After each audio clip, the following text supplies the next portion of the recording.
হইলাই তো। আর আমার চোখও দুইটা, আর আমি তো মুশকিল। বলেন। ওয়ালাইকুম আসসালাম, ভালো আছে। এই কোশ্চেনের অ্যান্সার কি আমি এগুলোতেও দিচ্ছি, ঠিক আছে? আমি আমার মতন দিয়ে দিচ্ছি। নাটক নিয়ে, সিনেমা নিয়ে, ওটিটি নিয়ে অবশ্যই ভালো লাগে, ভীষণ ভালো লাগে। জীবন্ত নাটক আমি প্রথম শুনলাম, এর আগে কেউ বলে নাই। ভালো লাগে আমার, আমি অভিনয়, আমার অভিনয় মানুষ পছন্দ করে, দর্শকদের জন্য কাজ করি, তারা পছন্দ করে। তো আমি যেটা চাই সেটাই তো পাচ্ছি, সো আনন্দিত, খুবই আনন্দিত আমি। হ্যাঁ, ছোটবেলা থেকেই আমার অভিনয় করার ইচ্ছা। টিপসে কাজ হয় না, মূল কথা হচ্ছে এটা। অ্যাক্টিং এর জন্য যদি কেউ অ্যাক্টিং করতে চায়, আমার কাছে প্রথম মনে হয় যে ভেতরে টের পাওয়া যায় যে আমার আসলে অ্যাক্টিংটা করতে ইচ্ছা করছে, এটা জরুরি। এবং সে বুঝতে পারে নিজেই যে না, আমি এই কাজটা করতে পারবো। প্রথম হচ্ছে এটা। একটা বিষয় হচ্ছে যে আমি অভিনয় করার ক্ষেত্রে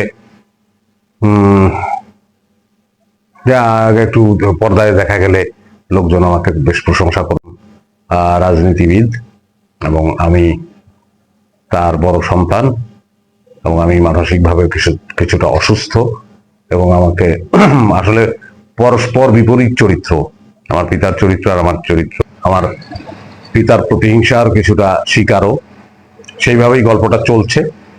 এবং এই চরিত্রের নানান কথোপকথন, নানান ঘটনার মধ্য দিয়ে এই গল্পটা চলছে, এবং একটি পরিবার এবং সমাজের অসঙ্গতি বের করে আনার চেষ্টা করা হয়েছে নাটকে। হিস্টোরি তো, এটা ইতিহাস ভিত্তিক নাটক না, ইতিহাস ভিত্তিক নাটক। এটা আসলে নাটক বিষয়ে একটু সংশ্লিষ্ট বিষয়ে একটু জানাশোনা থাকলে ভালো হয়। এইটা হচ্ছে, এই নাটকটা আসলে এর মধ্যে স্যাটায়ার আছে, হ্যাঁ, আরো স্যাটায়ারের মধ্য দিয়েই আসলে সোসাইটির কথাগুলো বলার চেষ্টা করা হচ্ছে। কারণ আপনি আমার অনেক কাজ দেখেন নাই, সেই জন্যই জানেন। তা মানুষ হচ্ছে কি যে আমি আসলে যেটা বলতে চাই যে মানুষ পছন্দ করে, মানুষ আনন্দ পছন্দ করে। আর আমার কাছে কমেডিকে মনে হয় হিলিং, এক ধরনের একটা চিকিৎসা মনে হয় আসলে। কারণ আমার নিজের ক্ষেত্রেই ঘটেছে যে আমার ভীষণ, আমি অসুস্থ বোধ করছিলাম, মন খারাপ ছিল, সেই সময় আমি মিস্টার বিন দেখলাম।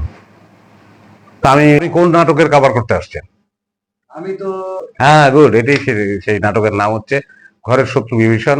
এটা রচনা করেছেন শফিকুর রহমান শান্তনু এবং সাজিন আহমেদ বাবু, পরিচালনায় আছেন সাজিন আহমেদ বাবু। এটা একটা দারুণ সিরিজ। হ্যাঁ, একা আছে, ঠিক আছে।